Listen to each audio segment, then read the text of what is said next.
இந்த விமர்சனங்கள் நடைபெறும், இதெல்லாம் மேன்மைப்படுத்துறான்னு அதுதான் நான் செய்ய போறேன்.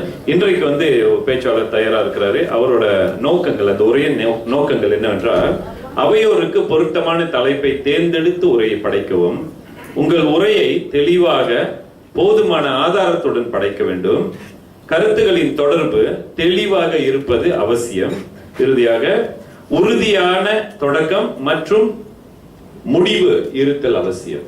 இதுவே அந்த உரையின் நோக்கம். மீண்டும் சுகந்தி அவர்களிடம் ஒப்படைக்கின்றேன். நன்றி. அடுத்து, இந்த பேச்சாளருக்கு நேர கட்டுப்பாடு உண்டு. குறிப்பிட்ட நேரத்தில் பேச்சாளர் பேச்சை நிறுத்திக் கொள்ள வேண்டும். முதல் 5 நிமிடத்தில் பச்சை விளக்கு காண்பிக்கப்படும். பிறகு 6 நிமிடத்தில் மஞ்சள் விளக்கு, தொடர்ந்து 7 நிமிடத்தில் சிகப்பு விளக்கு, 7 நிமிடம் 15 வினாடிகளில் மணி ஒலி எழுப்பப்படும். உடனே பேச்சாளர் தன் பேச்சை நிறுத்திவிட வேண்டும். அடுத்தது, பேச்சாளரின் தவிர்க்க வேண்டிய வார்த்தைகளை, அதாவது ஆக்கணிப்பாளர் அவரும் கவனித்துக் கொண்டிருக்கின்றார். நிறைய நம்ம ஓ போடு பாட்டை கேட்டிருப்போம். நம்ம பேச்சுல எவ்வளோ ஆ போடுறோம், ஓ போடுறோம், ஓகே போடுறோம், சோ போடுறோன்னு ஒருத்தர் கவனித்து எழுதி கொண்டிருக்கின்றார். அவரும் தன் வேலையை செய்து கொண்டிருப்பார். இப்பொழுது பேச்சாளர் அழைக்கும் முன் அவரின் தலைப்பு கைத்தொழில் ஒன்றை கற்றுக்கொள். பேச்சாளர் சொல்வேந்தர் அன்வர் அவர்களை அழைக்கின்றேன்.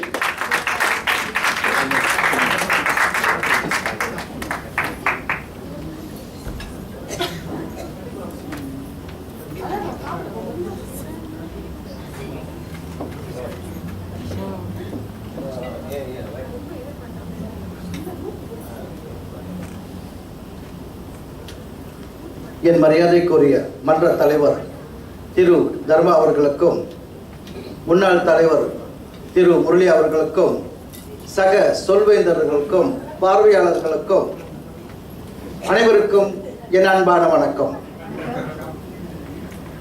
கைத்தொழில் ஒன்றை கற்றுக்கொள், கவலைகள் உனக்கில்லை ஒற்றுக்கொள், எத்தொழில் எதுவும் தெரியாமல் இருப்பது உனக்கே சரிதானா?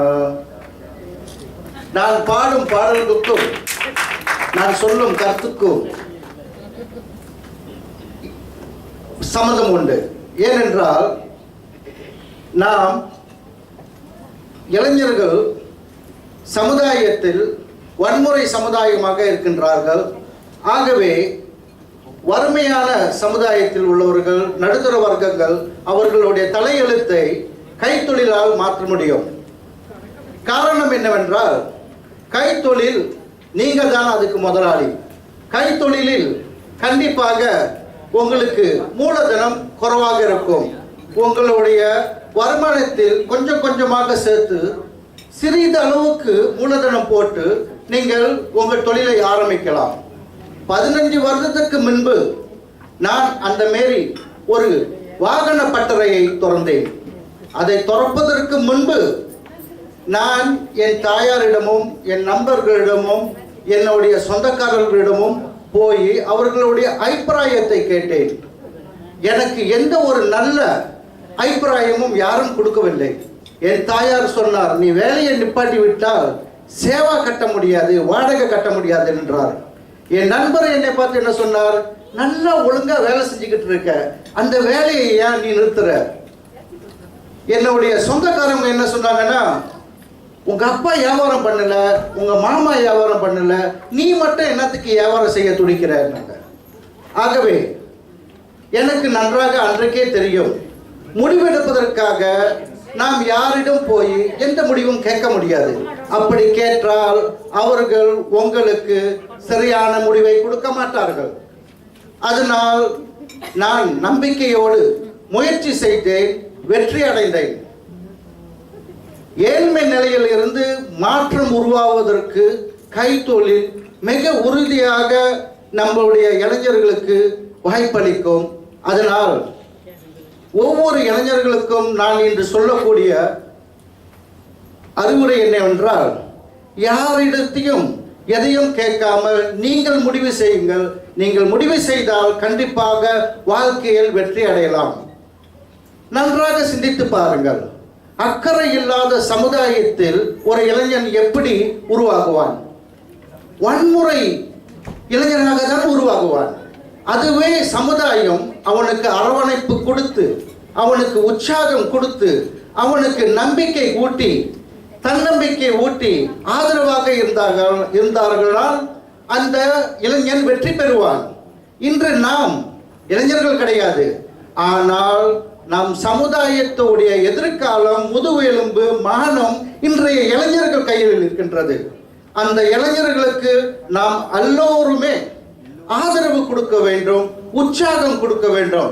அதை தவிர்த்து விட்டு அவன் தோடு போட்டிருக்கான், அவன் பச்சை குத்தி இருக்கான், அவனை கண்டு துஷ்டன்னு நினைச்சு ஒதுங்கி நிக்கிறோன்னு வச்சுக்கோங்க, நாளைக்கு உங்க பெண்களுக்கு மாப்பிள்ளை எங்க தேடுவீங்க?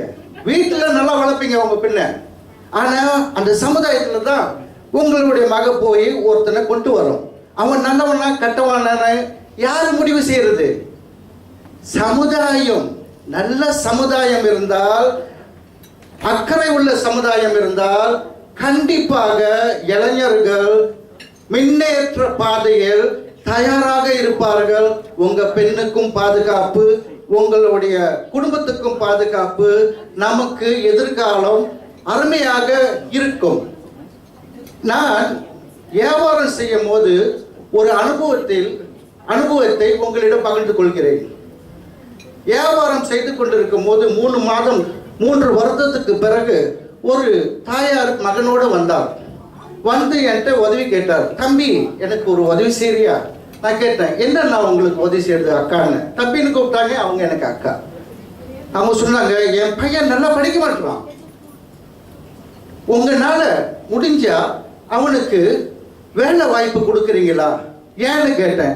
படிச்சுக்கிட்டு இருக்கான், தியரி எழுதிக்கிட்டு இருக்கான், பிராக்டிக்கல் உங்களால கொஞ்சம் அவருக்கு உதவி செய்ய முடியுமான்னு கேட்டாங்க. கண்டிப்பாக முடியும்னு. அதுக்கப்புறம் அவங்க அம்மா இங்க இருந்துக்கிட்டு மகன்கிட்ட என்ன தெரியுமா சொல்றாங்க, நல்லா படிக்க சொன்னவன் அப்பயே நல்லா படிக்கல, இப்ப பாத்தியா இவர் எவ்வளவு கஷ்டப்பட்டு வேலை செய்யறாரு.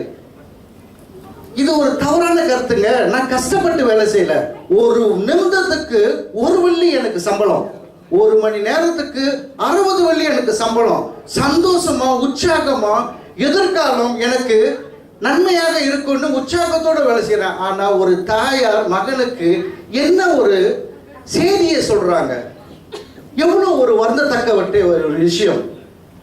அதனால பிள்ளைங்களை கெடுக்கிறது சமுதாயம் அல்ல, வீட்டுல தாயாரோட அரவணைப்பில் வளரும் பிள்ளைங்கள்.